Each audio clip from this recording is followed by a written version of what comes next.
Hello everyone, मैं मुजफ्फर खान।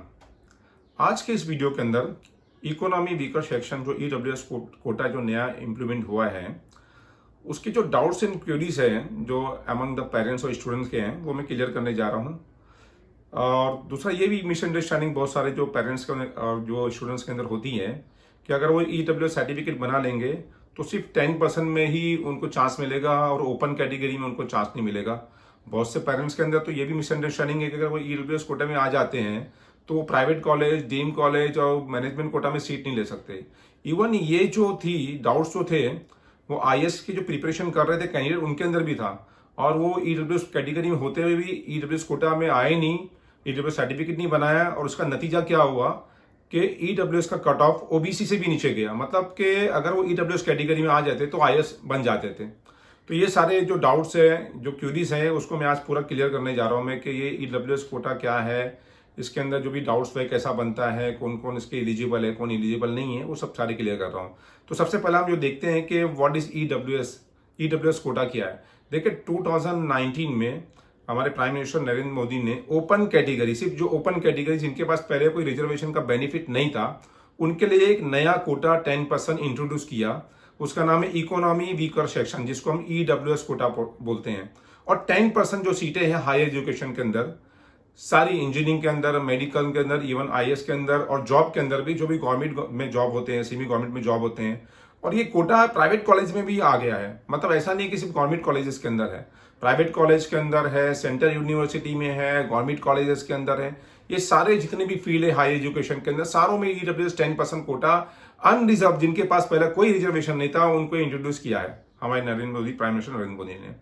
अच्छा, EWS अगर कैटेगरी में आते हैं तो मैं पहला जो डाउट आपका क्लियर कर दूं कि आप ओपन में भी काउंट होंगे। ओपन जो कैटेगरी होती है वो कोई खास लोगों के लिए नहीं होती है। जिनके पास कोई रिजर्वेशन नहीं होता है वो सारे ओपन में आते हैं, और रिजर्वेशन वाले भी ओपन में आते हैं। ओपन टू ऑल, वो सबके अंदर रहता है। अगर समझो कोई ईडब्ल्यूएस सर्टिफिकेट बनाता है तो ओपन में भी रहेगा और उसका एक्स्ट्रा बेनिफिट ईडब्ल्यूएस में 10% आ जाएगा, तो उसको डबल जगह चांस होगा। मतलब ओपन में भी चांस रहेगा उसका और ईडब्ल्यूएस में भी चांस रहेगा। और वो प्राइवेट कॉलेज में भी एडमिशन ले सकता है, डीम यूनिवर्सिटी में भी ले सकता है, जहां चाहे वहां पे एडमिशन ले सकता है। ऐसा नहीं कि ईडब्ल्यूएस बना लेगा तो वो प्राइवेट कॉलेज में एडमिशन नहीं ले सकता है, मेरिट के बेस पे वो ले सकता है। तो हमने पहला ये डाउट्स हमने क्लियर कर लिया। अभी देखिए कि दूसरा एक डाउट से बहुत से लोग पूछते हैं कि भाई how many types of EWS certificate to be make, कि ईडब्ल्यूएस सर्टिफिकेट कितने टाइप के होते हैं। देखिए मैं बता रहा हूँ, ईडब्ल्यूएस सर्टिफिकेट जो होते हैं 2 टाइप के होते हैं। 2 टाइप के क्यों होते हैं? देखिए बहुत से जो एडमिशन प्रोसेस होते हैं वो ऑल इंडिया कोटे से होते हैं, ऑल इंडिया काउंसलिंग से होते हैं। जो ऑल इंडिया काउंसलिंग और ऑल इंडिया लेवल पे एडमिशन प्रोसेस होता है जिसके अंदर भी, उसमें ऑल इंडिया का ईडब्ल्यूएस लगता है। और जो स्टेट के थ्रू जो काउंसलिंग प्रोसेस होता है जिसमें एडमिशन मिलता है या जॉब मिलता है, उसके अंदर स्टेट का ईडब्ल्यूएस सर्टिफिकेट लगता है। ऑल इंडिया का जो सर्टिफिकेट है उसके अलग क्राइटेरिया है। उसके अंदर आपको सब दोनों की इनकम का तो क्राइटेरिया सेम है कि फैमिली इनकम अबाउ 8 लाख नहीं होना चाहिए। ये क्राइटेरिया तो दोनों जगह भी सेम है, ऑल इंडिया में भी सेम है और स्टेट कोटा में भी सेम है। मगर ऑल इंडिया में अगर आपको जाना है सर्टिफिकेट बनाने का तो कुछ एक्स्ट्रा क्राइटेरिया भी है। क्या एक्स्ट्रा क्राइटेरिया है उसके? कि 1000 स्क्वायर फीट के आपका फ्लैट नहीं होना चाहिए कारपेट एरिया का, आपका 100 स्क्वायर यार्ड के ऊपर अपना प्लॉट नहीं होना चाहिए, अपना म्यूनसिपल कॉर्पोरेशन में रहेंगे। अगर म्यूनसिपल कॉर्पोरेशन में नहीं रहेंगे तो आपको 200 स्क्वायर यार्ड का प्लॉट नहीं होना चाहिए आपके पास। अगर ऊपर फ्लैट है आपके पास या प्लॉट है, अगर बंगला बना हुआ है तो आप उसमें कैटेगरी में नहीं है। 5 एकड़ आपके पास जमीन होल्डिंग नहीं होना चाहिए। ये सारे जो क्राइटेरिया वो ऑल इंडिया के लिए, मगर महाराष्ट्र स्टेट के लिए नहीं है। हर स्टेट का अपना अपना अलग रूल होता है। महाराष्ट्र स्टेट के लिए ईडब्ल्यूएस क्राइटेरिया क्या है? मेन इनकम का तो पता है, सेम ही है। 1967 का स्टे प्रूफ, मतलब जो यहाँ पर 1967 से जिसका परिवार रहता है, चाहे उसके पेरेंट्स रहते हैं या ग्रैंड पेरेंट रहते हैं, अगर 1967 से रहते हैं तो ही वो स्टेट का बना सकते हैं, महाराष्ट्र स्टेट का, वरना नहीं बना सकते। तो ऐसे कैंडिडेट को क्या चाहिए कि वो ऑल इंडिया का बना लो, क्योंकि ऑल इंडिया के अंदर स्टे प्रूफ का कोई भी क्राइटेरिया नहीं है। तो हमने ये समझ लिया कि कौन से टाइप के ईडब्ल्यूएस सर्टिफिकेट होती है, उसको कैसा बनाया जाता है। अभी तीसरा जो आता है इसके अंदर जो बहुत प्रॉब्लम जो आ रहा है, मैंने ये महाराष्ट्र का भी रिजल्ट कर दिया। अच्छा, ये पूछ रहा है कि can EWS candidate claim unreserve open seat. ये क्वेश्चन बहुत से पूछते हैं, इसका मैं आंसर पहले दे चुका हूं कि अगर आप ईडब्ल्यूएस कैटेगरी में आते हैं तो आप ओपन में भी सीट ले सकते हैं और ईडब्ल्यूएस में भी सीट ले सकते हैं। मतलब आपको एक्स्ट्रा 10% का बेनिफिट मिलता है।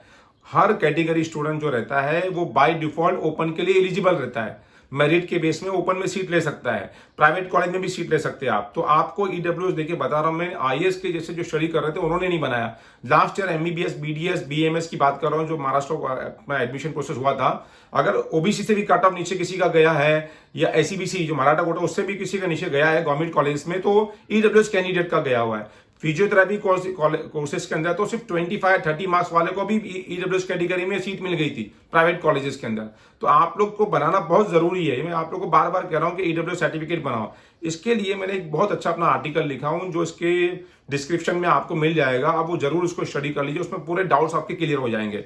अच्छा, मेन ये बता रहा हूं मैं, अभी क्या अभी काउंसलिंग प्रोसेस चालू होगा, मेडिकल का सारों का चालू होगा। तो अब उसके लिए आपको क्या करना है, ये चैनल को सब्सक्राइब करना है और उसको फॉलो करना है। आगे आके जो भी वीडियो बनेंगे मेरे, उसको फॉलो करना है, उसको देखना है, क्योंकि उसमें आके सब चीज़ आपको पास आने वाली है कि आप कोई सिली मिस्टेक नहीं करे। आपको कोई सीट मिलती है, कोई सिली मिस्टेक करेंगे तो सीट चली जाती है हाथ से। तो फॉर्म कैसा भरा जाएगा, कैसा चॉइसेस फिलिंग करना है, ये सारे वीडियोस आपको आगे अपकमिंग आते रहेंगे। अच्छा, दूसरी बात बता रहा हूँ मैं आप लोगों को, वैसे और भी क्वेश्चन बहुत से पूछ रहे थे कि ये ईबीसी क्या होता है। देखिए, ईडब्ल्यूएस कोटे के अंदर डबल बेनिफिट, एक तो रिजर्वेशन 10% आ रहा है और फीस भी आपकी हाफ हो रही है।